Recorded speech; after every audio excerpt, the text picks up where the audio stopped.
ಎಲ್ಲಿ ಮಾತಾಡ್ಬೇಕು ಅಲ್ಲಿ ಮಾತಾಡು, ಯಾರ ಹತ್ರ ಹೇಗೆ ಮಾತಾಡ್ಬೇಕು ಹಾಗೆ ಮಾತಾಡು. ನಾಲಿಗೆಯಿಂದ ಒಂದು ವಿಚಾರ ಹೊರಗೆ ಬಂತು ಅಂತ ಹೇಳಿದ್ರೆ ಅದು ಮತ್ತೆ ಕಷ್ಟವೇ. ಅದನ್ನು ಪುನಃ ಎಕ್ಕಿ ತಗೊಳ್ಳಿಕ್ಕೆ ಆಗುದಿಲ್ಲ ಶಬ್ದವನ್ನು. ಅದು ಹೋದದ್ದೇ ಶಬ್ದ. ಹೀಗೆ ಕಲಿಬೇಕು ನಾವು, ಹೀಗೆ ತಿಳಿಬೇಕು ಒಂದೊಂದು ವಿಷಯವನ್ನು. ಆಗ ನಮಗೆ ಆಟೋಮೆಟಿಕ್ ಆಗಿ ಎಲ್ಲೆಲ್ಲಿ ಕಂಟ್ರೋಲ್ ಬೇಕಾದ್ರೆ ಕಂಟ್ರೋಲ್ ಬರ್ತದೆ. ಎಲ್ಲಿ ಹೇಗೆ ಮಾತಾಡಬೇಕು ಅಂತ ಗೊತ್ತಾಗ್ತದೆ, ಎಷ್ಟು ತಗ್ಗಿ ಬಗ್ಗೆ ಮಾತಾಡಬೇಕು ಅಂತ ಗೊತ್ತಾಗ್ತದೆ. ಎಲ್ಲ ಇರೋದು ಮಾತಿನಲ್ಲಿ ಅಲ್ಲ, ಎಲ್ಲ ಇರೋದು ಶಬ್ದದಲ್ಲಿ. ಅದು ಈ ಶಬ್ದ ಇರುವ ಕಾರಣದಾನೆ ಪ್ರಪಂಚ ಓಡುವುದು. ಈ ಶಬ್ದ ಇಲ್ಲದ್ರೆ ಪ್ರಪಂಚ ಇಲ್ಲಿ ಓಡುತ್ತದೆ. ಈ ಶಬ್ದ ಹೊರಗೆ ಬರ್ಬೋದು ಮನಸ್ಸು ಬೇಕು. ಈ ಮನಸ್ಸು ಇದ್ದರೆ ಪ್ರಪಂಚ ಓಡುದು. ಈ ಮನಸ್ಸು ಆಗಬೇಕಾದ್ರೆ ಆತ್ಮ ಬೇಕು. ಈ ಆತ್ಮ ಅನುಭವಿಸಬೇಕಾದ್ರೆ ದೇಹ ಬೇಕು. ಒಂದಕ್ಕೊಂದು ಸಂಬಂಧವೇ ಇಲ್ಲಿರುವುದು. ನಿಮ್ಮ ಸಂಬಂಧ ಯಾವುದು, ನಿಮ್ಮ ಸಂಸಾರ ಯಾವುದು ಅಂತ ಕೇಳೋದು. ನಿಮ್ಮ ಸಂಬಂಧ ಯಾವುದು, ನಿಮ್ಮ ಸಂಸಾರ ಯಾವುದು? ಭೌತಿಕ ಪ್ರಪಂಚದಲ್ಲಿ ಸಂಸಾರದಲ್ಲಿ ಹೇಳ್ಬೋದು, ಹೆಂಡತಿ ಮಕ್ಕಳು ಅದು ಇದು ಅಪ್ಪ ಅಮ್ಮ ಸಾವಿರ ವಿಚಾರ ಹೇಳ್ಬೋದು. ಸತ್ಯ ಸ್ಥಿತಿಯಲ್ಲಿ ಹೇಳೋದಾದ್ರೆ ನಿಮ್ಮ ಸಂಸಾರ ಯಾವುದು? ಗಂಡ ಹೆಂಡತಿ ಅಲ್ಲೇ ಇರುವುದು ನಮ್ಮ ಒಳಗೆ, ಹೊರಗೆ ಇಲ್ಲ ಗಂಡ ಹೆಂಡತಿ. ಗಂಡ ಅಂತ ಹೇಳಿದ್ರೆ ಆತ್ಮ, ಹೆಂಡತಿ ಅಂದ್ರೆ ಮನಸ್ಸು. ಪ್ರತಿಯೊಂದು ಹೆಣ್ಣಾದ್ರೂ ಸರಿ ಗಂಡಾದ್ರೂ ಸರಿ, ಅರ್ಥ ಆಯ್ತಲ್ಲ. ಅವರವರ ಆತ್ಮವೇ ಅವರಿಗೆ ಗಂಡ, ಅವರವರ ಮನಸ್ಸೇ ಅವರಿಗೆ ಹೆಂಡತಿ.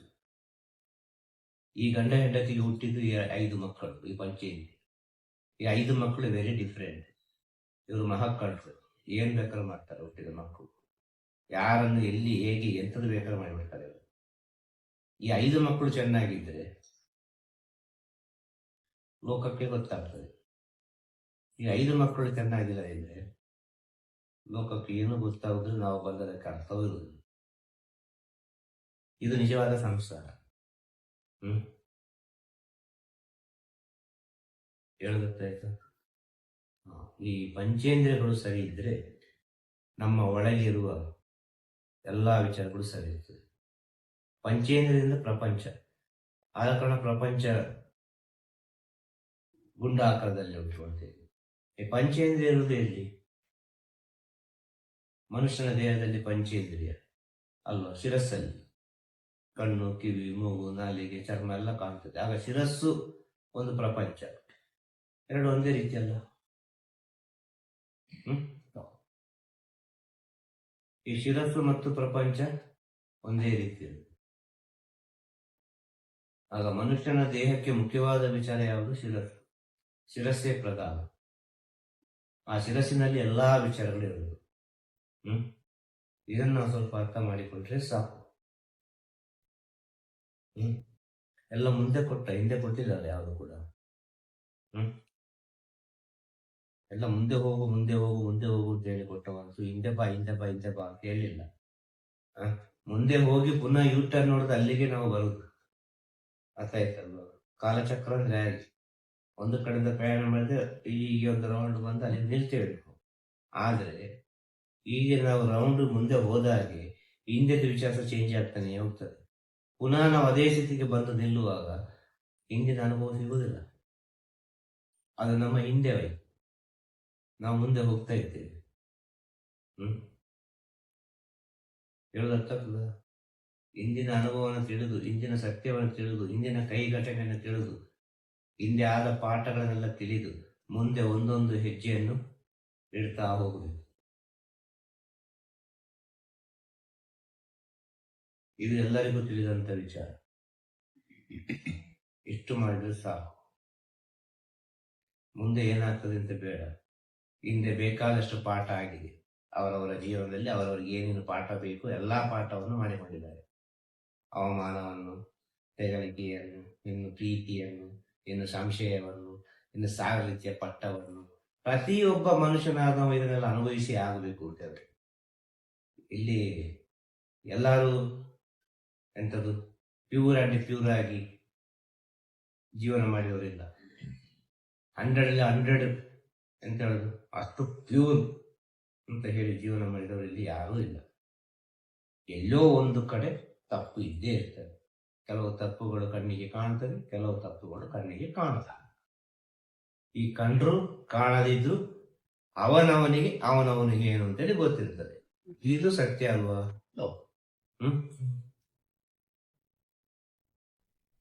ಆದ್ರೆ ಹೊರಗೆ ಒಪ್ಪಿಕೊಳ್ಳಿಕ್ಕಾಗುದಿಲ್ಲ. ಹೊರಗೆ ಯಾರ್ದೋ ಒಬ್ಬನ ತಪ್ಪಾಗೋ ಎಲ್ಲರೂ ಹೇಳ್ತೇವೆ, ಯಾವ ತಪ್ಪು ಮಾಡಿದ ಅದು ಹೇಳೋ ರೈಟೇ ಇಲ್ಲ. ನೀನ್ ಹೇಗೆ ಅದನ್ನು ನೋಡಿಕೋ, ಅವ ಹೇಗೆ ಬೇಕಾಗಿರಲಿ ನಿಂಗೆ. ಅದೇ ತಪ್ಪು ನಾವು ಸಹ ಮಾಡಿರ್ತೇವಲ್ಲ, ಅದು ಗೊತ್ತಾಗುದಿಲ್ಲ ಹೊರಗಿನ ಪ್ರಪಂಚಕ್ಕೆ. ಯಾರೋ ಒಬ್ಬ ತಪ್ಪು ಮಾಡಿದ ಗೊತ್ತಾಯ್ತು ಅಂತ ಹೇಳಿದ ಕೂಡಲೇ ಪ್ರಪಂಚಕ್ಕೆ ಮಾತಾಡ್ತದೆ ಅಂತ ಹೇಳಿದ್ರೆ ಅರ್ಥ ಉಂಟಾ ಅಂತ ಕೇಳೋದು.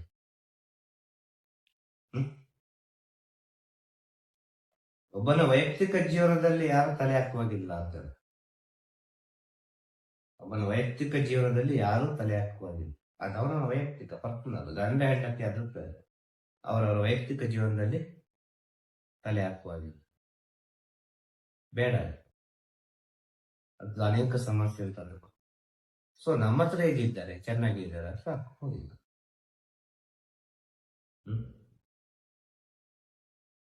ಅಲ್ವಾ?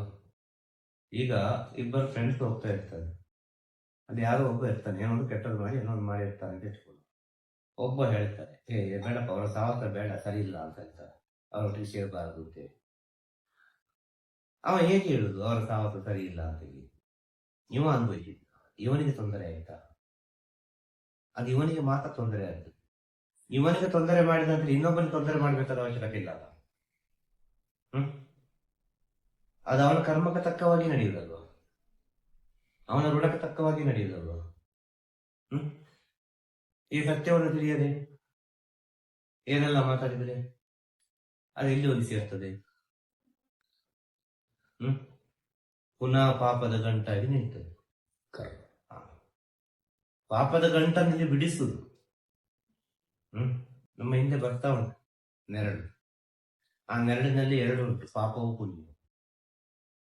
ಅದು ನಮ್ಮನ್ನು ಹಿಂಬಾಲಿಸ್ತಾ ನಿಲ್ತದೆ, ಎಲ್ಲಿ ಹೋದ್ರೂ ಬಿಡುವುದಿಲ್ಲ ಅದು. ಈ ಸತ್ಯವನ್ನು ತಿಳಿಯುದು.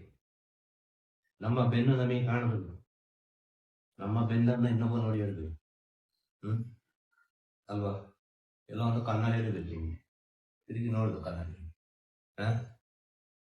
ಹೌದಲ್ವ? ಆದ್ರೂ ಕೂಡ ಅದೊಂದು ಪರ್ಫೆಕ್ಟ್ ವ್ಯೂ ಇರುವುದಿಲ್ಲ. ಕೇವಲ ಫೋಟೋ ತೆಗೆದು ಮಾಡುದು, ಏನೋ ಒಂದು ಮಾಡುದು, ಡೈರೆಕ್ಟ್ ನಮಗೆ ಈಗ ನೋಡ್ಲಿಕ್ಕೆ ಆಗ್ತದ? ಆಗುದು ಅಲ್ವಾ? ಆಗ ನಾವು ಏನು ಮಾಡಿದ್ದೇವೆ ಅದು ನಮ್ಮ ಹಿಂದೆ ಬರುವುದು ಸತ್ಯ. ಇನ್ನು ಒಳ್ಳೇದು ಮಾಡಿದ್ರೆ ಒಳ್ಳೆದೇ ಬರ್ತದೆ, ಕೆಟ್ಟದ್ದು ಮಾಡಿದ್ರೆ ಕೆಟ್ಟದೇ ಬರ್ತದೆ. ಇಷ್ಟೇ ಇರುವುದು ವಿಚಾರ, ಬೇರೆ ಎಂಥದಲ್ಲಿ ಇಲ್ಲ. ಸಂತೋಷವಾಗಿರುವುದಷ್ಟೇ. ಹೊತ್ತೊತ್ತಿಗೆ ಊಟ ಮಾಡಿಕೊಂಡು ಆರೋಗ್ಯವನ್ನು ನೋಡಿಕೊಂಡು ಒಳ್ಳೆಯ ಒಂದು ಮರಣವನ್ನು ಬಯಸುವುದು ಸರಿಯಾದ ಸ್ಥಿತಿ. ಹೋಗುದಂತೂ ಸತ್ಯ, ಅದು ಒಳ್ಳೆಯ ರೀತಿಯಲ್ಲಿ ಹೋಗಲಿ. ಆಸೆ ಹಿಡಿದು ಕಾಯಿಲೆ ಹಿಡಿದಲ್ಲಿ ಹೋಗುದು ಬೇಡ, ಪವಿತ್ರ ಸ್ಥಿತಿಯಲ್ಲಿ ಹೋಗಲಿ. ಅಂತ ಮರಣ ಸಿಗ್ತದಲ್ವಾ? ಶ್ರೇಷ್ಠ ಜ್ಞಾನಿಗಳಿಗೆ ಕೂಡ ಸಿಗುವುದಿಲ್ಲ ತಕ್ಕ ಅಂತೇಳಿ ಮರಣ. ಸರ್ವಸಾಧಾರಣ ಫ್ಯಾಮಿಲಿ ಮ್ಯಾನ್ ಇದ್ದವನಿಗೆ ಸಿಗ್ತದೆ, ಮಾಡ್ಕೊಂಡು ನಾವು ಹೇಳೋದೇ ಇಲ್ಲ. ಅದೆಷ್ಟೋ ಜ್ಞಾನಿಗಳು ಯೋಗಿಗಳೆಲ್ಲ ಆಸ್ಪತ್ರೆಗೆ ಹೋಗಿ ಯಾವ್ಯಾವ ರೀತಿಯ ಔಷಧ ಎಲ್ಲ ಊಟ ಮಾಡಿ ಅಡ್ಮಿಟ್ ಆಗಿಕೊಂಡು ಯಾವ್ಯಾವ ರೀತಿಯಲ್ಲೆಲ್ಲ ಹೋದವರೇ ಇರುದು. ಅಲ್ವಾ? ಒಬ್ಬ ಸಂಸಾರದಲ್ಲಿ ಇರ್ತಾನೆ, ಒಬ್ಬ ಫ್ಯಾಮಿಲಿ ಮ್ಯಾನ್, ಮನೆಗೆ ಬಂದು ಕೂತ್ಕೊಂಡು ನೀರು ಕುಡಿದ ಕೂಡಲೇ ಹೋಗಿಬಿಟ್ರಪ್ಪ ಅಂತ. ಬೆಳಿಗ್ಗೆ ವಾಕಿಂಗ್ ಹೋಗಿ ಬಂದ್ರು, ಮನೆಗೆ ಹೋಗಿ ಬಂದು ಕೂತ್ಕೊಂಡು ಕೂಡಲೇ ಹೋಗಿಬಿಟ್ರು. ಇನ್ನು ರಾತ್ರಿ ಚೆನ್ನಾಗಿದ್ರು, ಊಟ ಮಾಡಿದ್ರು, ಚೆನ್ನಾಗಿ ಮಾತಾಡಿದ್ರು, ಬೆಳಿಗ್ಗೆ ಹೇಳಲೇ ಇಲ್ಲ ಅಂತ. ಇದು ಗುಡ್ ಡೆತ್, ಪರ್ಫೆಕ್ಟ್ ಡೆತ್. ಸಾಯುವವನಿಗೆ ಗೊತ್ತೇ ಆಗ್ಬಾರ್ದು ನಾನು ಸಾಯ್ತೇನೆ ಅಂತ ಹೇಳಿ. ಸಾಯುವವನಿಗೆ ನಾನು ಸಾಯ್ತೇನೆ ಅಂತೇಳಿ ಗೊತ್ತಾದ್ರೆ ಅದು ದೊಡ್ಡ ನರಕ. ಸಾಯುವವನಿಗೆ ನಾನು ಸಾಯ್ತೇನೆ ಅಂತ ಗೊತ್ತಾಗೋದ್ರೆ ವ್ಯಾಧಿ, ಆಸ್ಪತ್ರೆ. ನಿಜವಾಗಿ ಒಂದು ದೇವತಾ ಮನುಷ್ಯ ಅಂತ ಹೇಳಿದ್ರೆ, ಒಂದು ನಡೆದಾಡೋ ದೇವರು ಅಂತ ಹೇಳಿದ್ರೆ, ಅವನು ಒಂದೇ ಒಂದು ಟ್ಯಾಬ್ಲೆಟ್ ಊಟ ಮಾಡಬಾರ್ದು, ಯಾವುದೇ ಕಾರಣಕ್ಕೂ ಆಸ್ಪತ್ರೆಗೆ ಹೋಗಬಾರ್ದು. ಅವನು ಹೇಗೆ ಬಂದಿದ್ದಾನೆ ಹಾಗೆ ಹೋಗ್ಬಿಡ್ಬೇಕು. ಅವನು ನಡೆದಾಡುವ ದೇವರು ಡೆಫಿನೆಟ್ ಆಗಿ. ನಾವು ಯಾವುದೇ ಒಂದು ವಿಷಯವನ್ನು ನಾವು ಸ್ಪಂದಿಸಬಾರದು. ಆದ ಕಾರಣ ಹೇಳುದು, ನರಕ ಇಲ್ಲಿ ಇಲ್ಲ, ನರಕ ಇರೋದು ಆಸ್ಪತ್ರೆ, ಆಸ್ಪತ್ರೆಯಿಂದ ನರಕ. ಈ ನರಕ ಪಾಠ ಮಾಡುದು ಉಂಟಲ್ಲ ಪುಣ್ಯವನ್ನು, ನೀನು ಪುಣ್ಯಕ್ಕೆ ಹೋಗು ಅಂತೇಳಿ. ಆದ ಕಾರಣ ಒಬ್ಬ ಆಧ್ಯಾತ್ಮಿಕ ಚಿಂತಕನಾದವ, ಒಂದು ಆಧ್ಯಾತ್ಮಿಕ ದಾರಿಯಲ್ಲಿ ಹೋಗ್ತೇನೆ ಅಂತ ಹೇಳುವವ ಮೊದಲು ದೇವಸ್ಥಾನಕ್ಕೆ ಹೋಗಬೇಕಾದ್ದಲ್ಲ, ಮೊದಲು ಒಂದು ಹಾಸ್ಪಿಟ್ಲಿಗೆ ಹೋಗ್ಬೇಕು. ಹಾಸ್ಪಿಟ್ಲ್ ಅಂದ್ರೆ ಸಣ್ಣ ಕ್ಲಿನಿಕ್ ಅಲ್ಲ, ಸಾವಿರಾರು ಬೆಡ್ ಇದೆ ಅಲ್ವ, ಆ ಬೆಡ್ಡಲ್ಲೆಲ್ಲ ಮಲ್ಕೊಂಡಿರ್ತಾರೆ. ಒಬ್ಬನಿಗೆ ತಲೆಗೆ ಪೆಟ್ಟಾಗಿ, ಒಬ್ಬನಿಗೆ ಕೈಗೆ ಪೆಟ್ಟಾಗಿ, ಒಬ್ಬನಿಗೆ ಕಾಲಿಗೆ ಪೆಟ್ಟಾಗಿ, ಒಬ್ಬನಿಗೆ ಹಾರ್ಟ್ ಸಮಸ್ಯೆ, ಒಬ್ಬನಿಗೆ ಕಿಡ್ನಿ ಸಮಸ್ಯೆ, ಇನ್ನು ಸಾವಿರ ಸಮಸ್ಯೆಯನ್ನು ಎಲ್ಲ ಹೋಗಿ ರೌಂಡ್ ಹೊಡೆದು ಬರಬೇಕು. ಆ ರೌಂಡ್ ಹೊಡೆದು ಬರೋವಾಗ ಪರಿವರ್ತನೆ ಆದರೆ ನಾವು ಡೆಫಿನೆಟ್ ಪರಿವರ್ತನೆ ಅದಾಗಿ ಅವನಿಂದ ಏನಾದ್ರು ಒಂದು ಸಾಧಿಸಬಹುದು. ಗೊತ್ತಾಯ್ತಾ? ದೇವಸ್ಥಾನಕ್ಕೆ ಹೋದ್ರೆ ಆಸೆಗಳು ಜಾಸ್ತಿ ಆಗುದು, ಎಕ್ಸ್ಪೆಕ್ಟೇಷನ್ ಜಾಸ್ತಿ ಆಗುದು. ಆಸ್ಪತ್ರೆಗೆ ಹೋದ್ರೆ ಸತ್ಯದ ಅರಿವು ಜಾಸ್ತಿ ಆಗುದು. ಅಯ್ಯೋ ನಾನು ಹೀಗೆ ಮಾಡಬಾರ್ದು, ಅಯ್ಯೋ ಎಂತೆಲ್ಲ ಕಷ್ಟ ಬಂತಲ್ಲ, ಇದು ನಾಳೆ ನಮಗೆ ಬಂದ್ರೆ ಹೇಗಿರುವುದು, ಆಗ ನಾನು ಹೇಗಿರಬೇಕು ಅಲ್ವಾ?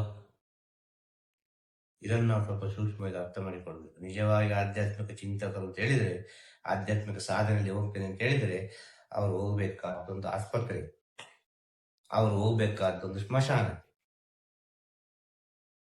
ಮಾಡ್ತೀನಿ ಹೋಗ್ತಾ ಬರ್ತಾ ಸ್ಮಶಾನ ಕೈ ಮುಗಿತೀನಿ, ದೇವರು ಕೈ ಮುಗಿಲ್ಲ, ಸ್ಮಶಾನ ಕೈ ಮುಗಿ. ಖಂಡಿತವಾಗಿ ಸ್ಮಶಾನಕ್ಕೆ ಕೈ ಮುಗ್ದೇ ಆಗುದಿಲ್ಲ. ಅರ್ಥ ಆಯ್ತಾ? ಸ್ಮಶಾನವನ್ನು ಪ್ರೀತಿಸುವ ಆಗಬೇಕು. ಈ ಸ್ಮಶಾನವನ್ನು ಯಾರು ಪ್ರೀತಿರ್ತಾನೋ ಅವನಿಗೆ ಸತ್ಯದ ಅರಿವಾಗ್ತದೆ. ದಿನ ಅದೇ ಕೇಳೋದು ಅಲ್ವಾ? ಪ್ರೀತಿಯಿಂದ ಸಾಕಿ ಸೊಲೆಯದ ಅಪ್ಪ ಅಮ್ಮನಿಗೆ ಕೊಳ್ಳಿ ಇಡುದು ಅಂತ ಹೇಳಿದ್ರೆ, ಆ ದೇಹಕ್ಕೆ ಒಂದು ಕೊಳ್ಳಿ ಬಂಕಿ ಅಗ್ನಿ ಸ್ಪರ್ಶ ಮಾಡ್ತಾರೆ ಅಂತ ಹೇಳಿದ್ರೆ ಹೇಗಿರ್ಬೋದು? ಆದ್ರೆ ಇಷ್ಟು ಸಮಯ ನಮ್ಮನ್ನು ಸಾಕಿದ್ದು ಸಲಹಿದ್ದು ಎಲ್ಲ ದೇಹಕ್ಕೆ ನಾವು ಅಗ್ನಿಯಲ್ಲಿ ಸುಡುತ್ತೇವೆ ಅಂತ ಹೇಳಿದ್ರೆ ಇದಕ್ಕೆ ಎಂತ ಅರ್ಥ?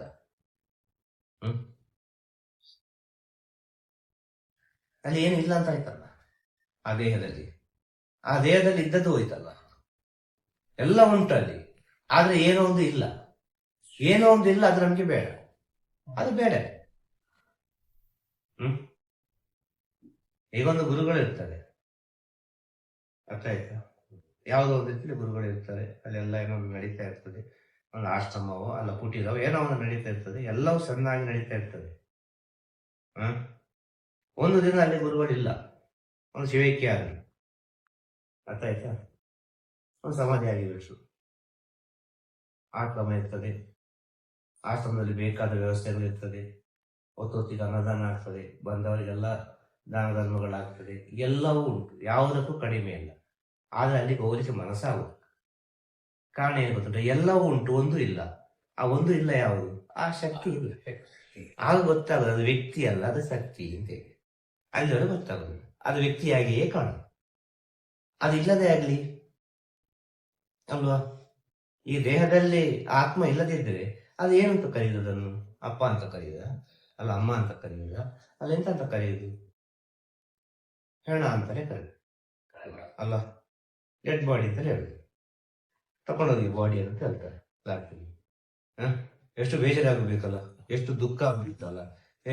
ನನ್ನ ಅಪ್ಪನ ದೇಹ ಅಪ್ಪ ಅಂತೇಳಿ, ನನ್ನ ಅಪ್ಪನ ದೇಹ ನನ್ನ ಅಮ್ಮನ ದೇಹ ಅಂತೇಳಿ ಎಷ್ಟು ದಿನ ಇಡಬಹುದು? ಎಲ್ಲಿ ಹೋಯ್ತು? ಈ ಸತ್ಯವನ್ನು ತಿಳಿಬೇಕು. ಈ ಸತ್ಯವನ್ನು ತಿಳಿಯುವಾಗ ಈ ಜ್ಞಾನ ಮಾರ್ಗ ಎಂಬುದು ಬಹಳ ಬೇಗ ಅರಿವಾಗ್ತದೆ. ಆಗ ಶ್ವಾಸ ಇರುವಾಗ ನೀನು ಏನು ಮಾಡಿದ ಅದು ಮಾತ್ರ ಲೆಕ್ಕಕ್ಕೆ ಬರುದು. ಇಲ್ಲಿ ಅಪ್ಪ ಹೋದ್ರೂ ಕೂಡ ಅಪ್ಪನ ನೆನಪು ಇರ್ತದೆ ಅಂದ್ರೆ ಅಪ್ಪ ಮಾಡಿದ ಅಷ್ಟು ಸೇವೆ. ಮಕ್ಕಳನ್ನು ಶಾಲೆಗೆ ಕಳಿಸಿದ್ದು, ಮಕ್ಕಳನ್ನು ಬೆಳೆಸಿದ್ದು, ಮಕ್ಕಳಿಗೆ ಎಲ್ಲ ಏನೆಲ್ಲ ಮಾಡಿದ ಸೇವೆ ಉಂಟಲ್ಲ, ಅದೆಲ್ಲ ರೀಕಾಲ್ ಆಗುದು. ಅದು ನಮ್ಮ ಮನೆಗೆ, ನಮ್ಮ ಸಂಸಾರಕ್ಕೆ. ಅದೇ ರೀತಿ ನಮ್ಮ ಮನೆ, ನಮ್ಮ ಸಂಸಾರ, ಈ ಪ್ರಪಂಚವೋ ದೇಶವೋ ಅಲ್ಲ ಸಮಾಜವೋ ಅಂತ ತಗೊಂಡ್ರೆ 10 ಜನರಿಗೆ ಬೇಕಾಗ್ತಾರೆ. 10 ಜನ ನೆನೆಸ್ತಾ ಇರ್ತಾರ ಅವನು. ಇಷ್ಟೇ ಅಲ್ವ ವಿಷಯ, ಬೇರೆ ಎಂತ ಉಂಟು? ಒಂದು ವ್ಯಕ್ತಿಯ ಶಕ್ತಿ ಗೊತ್ತಾಗಬೇಕಾದ್ರೆ ವ್ಯಕ್ತಿ ಇಲ್ಲದೆ ಆಗುದು. ವ್ಯಕ್ತಿ ಇಲ್ಲದೆ ಆದ್ರೆ ಗೊತ್ತಾಗೋದು ಇದೊಂದು ಶಕ್ತಿಯಪ್ಪ ಇಲ್ಲಿದ್ದದ್ದು, ಆದ ಕಾರಣ ಇದೆಲ್ಲ ನಡೀತು. ನಾವು ಮಾಡ್ತೇವೆ, ಯಾಕೆ ಆಗ್ತಾ ಇಲ್ಲ? ನಮ್ಮ ಹತ್ರ ಶಕ್ತಿ ಇಲ್ಲ, ಆ ಚೈತನ್ಯ ಇಲ್ಲ. ಅಲ್ವಾ? ಅಪ್ಪ ಹೋದ ನಂತರ ಗೊತ್ತಾಗುದು ಮಗನ ವ್ಯಾಲ್ಯೂ ಏನು ಅಂತ ಹೇಳಿ, ಮಗನ ವೇಟ್ ಏನು ಅಂತ ಹೇಳಿ, ಮಗ ಹೇಗೆ ಅಂತೇಳಿ. ಅಪ್ಪ ಇರೋ ಗೊತ್ತೇ ಆಗುದಿಲ್ಲ. ಅಲ್ವಾ? ಒಂದು ಅಮ್ಮ ಹೇಗೆ ಅಂತ ಗೊತ್ತಾಗುದು ಅವರಿಗೆ ಹುಟ್ಟಿದ ಮಗಳು ಇನ್ನೊಂದು ಮನೆಗೆ ಹೋದಾಗ, ಈ ಅಮ್ಮ ಹೇಗೆ ಅಂತ ಹೇಳಿ. ಇಲ್ಲೇ ಇದ್ರೆ ಗೊತ್ತಾಗುದಿಲ್ಲ ಅಮ್ಮ ಹೇಗೆ ಅಂತ ಹೇಳಿ. ಆ ಮಗಳಿಗೂ ಅರಿವಾಗ್ತದೆ, ಅಲ್ಲಿ ಇದ್ದವರಿಗೂ ಅರಿವಾಗ್ತದೆ. ಈ ಮಗಳು ಯಾವ ರೀತಿಯಲ್ಲಿ ಅಲ್ಲಿ ಹೋಗಿ ಅಡ್ಜಸ್ಟ್ ಆಗ್ತಾಳೆ, ಯಾವ ರೀತಿ ಅದರ ಪ್ರೀತಿಯಿಂದ ಗೆಲ್ತಾಳೆ, ಯಾವ ರೀತಿ ಗೌರವವನ್ನು ಸಂಪಾದನೆ ಮಾಡ್ತಾಳೆ, ಅದರ ಮೇಲೆ ಡಿಪೆಂಡ್ ಅಮ್ಮನಿಗೆ ಸಿಗುವ ಒಂದು ಸ್ಥಿತಿ. ಮಗಳು ಯಾವ ರೀತಿಯಲ್ಲಿ ಹೋದ್ರೆ ಏನ್ ಹೇಳ್ತಾರೆ ಆ ಮನೆಯವರು? ಏನ್ ಹೇಳಿಕೊಟ್ಟಿದ್ದೀನಿ ಅಮ್ಮ ನಿನಗೆ? ಇದನ್ನ ಹೇಳಿಕೊಟ್ಟದ್ದು, 9 ಗಂಟೆಗೆ ಹೇಳಲಿಕ್ಕೆ ಹೇಳಿಕೊಟ್ಟದ್ದು, ಅಂತ ಹೊರಗಿಂದ ಹೋಟ್ಲಿಗೆ ಹೋಗಿ ಊಟ ಮಾಡ್ಲಿಕ್ಕೆ ಹೇಳಿಕೊಟ್ಟದ್ದು, ಎಲ್ಲವೂ ಕೇಳ್ತಾರಲ್ಲ. ಅದೆಲ್ಲ ಬರೋದು ಯಾರಿಗೆ? ಅಮ್ಮನ. ಅಮ್ಮನ ಜೊತೆ ಇರುವಾಗ ನೀನು ಏನು ಮಾಡಬೇಡ, ಏನು ಮಾಡಿದ್ರು ನಡೀತದೆ. ಅಮ್ಮನನ್ನು ಬಿಟ್ಟು ದೂರ ಹೋಗ್ತೀಯಲ್ಲ, ಆಗ ನೀನು ಹೇಗಿರ್ಬೇಕು ಅಂತ ತಿಳ್ಕೊ. ಅದೇ ರೀತಿ ಗುರು ನಿನ್ನ ಜೊತೆಗಿದ್ದರೆ ನೀನು ಏನ್ ಮಾಡ್ಬೇಕಾಗಿಲ್ಲ, ಸುಮ್ಮನೆ ಇದ್ರೆ ಸಾಕು. ಅದು ಎಲ್ಲಿಗೆ ಬೇಕಲ್ಲಿ ಕರ್ಕೊಂಡು ಹೋಗ್ತಾರ ಅವರು ಆಟೋಮೆಟಿಕ್ ಆಗಿ. ಗುರು ಇಲ್ಲ ಅಂತ ಹೇಳಿದಾಗ ನೀನು ಹೇಗಿರಬೇಕು ಅದು ಬಹಳ ಮುಖ್ಯ. ಗುರು ಜೊತೆಗಿರುವಾಗ ನೀನು ಏನು ಮಾಡಿದ್ರು ನಡೀತದೆ. ಅದೆಲ್ಲ ಸರಿ ಮಾಡ್ತಾ ಹೋಗ್ತಾ ಇರ್ತಾರೆ, ಹೋಗ್ಲಿ ಆಚೆ. ಅವ್ರಿಗೆ ಗೊತ್ತಿದೆ ಇದನ್ನೆಲ್ಲಿ ಹಾಕ್ಬೇಕು, ಅದನ್ನೆಲ್ಲಿ ಹಾಕ್ಬೇಕು, ಇದನ್ನೆಲ್ಲಿ ಹಾಕ್ಬೇಕು, ಈ ಮಾತನ್ನ ಎಲ್ಲಿ ಇಡಬೇಕು, ಈ ಮಾತನ್ನು ಎಷ್ಟು ದೂರ ಬಿಸಾಡಬೇಕು, ಎಲ್ಲ ಗೊತ್ತಿರ್ತದೆ ಅವರಿಗೆ. ಗುರು ಇಲ್ಲದಾಗ ಏನು ಮಾಡೋದು? ಆಗ ಗುರು ಇದ್ದಾಗ ಕಲ್ತದನ್ನು ಗುರು ಇಲ್ಲದಾಗ ಅನುಸರಿಸಿಕೊಂಡು ಹೋದ್ರೆ ಸಾಕು. ಅದೇ ಗುರುವಿಗೆ ಬಹಳ ಸಂತೋಷವಾದ ಸ್ಥಿತಿಯನ್ನು ಕೊಡುದು. ಹೇಳಿದಾಯ್ತಾ? ಶುಭವಾಗಲಿ. ತಿರುಚಿತ್ರಂಬಲಂ. ಗುರುವೇ ಶರಣ. ನಮಃ ಶಿವಾಯ. ನಮಃ ಶಿವಾಯ. ನಮಃ ಶಿವಾಯ. ನಮಃ ಶಿವಾಯ. ನಮಃ ಶಿವಾಯ.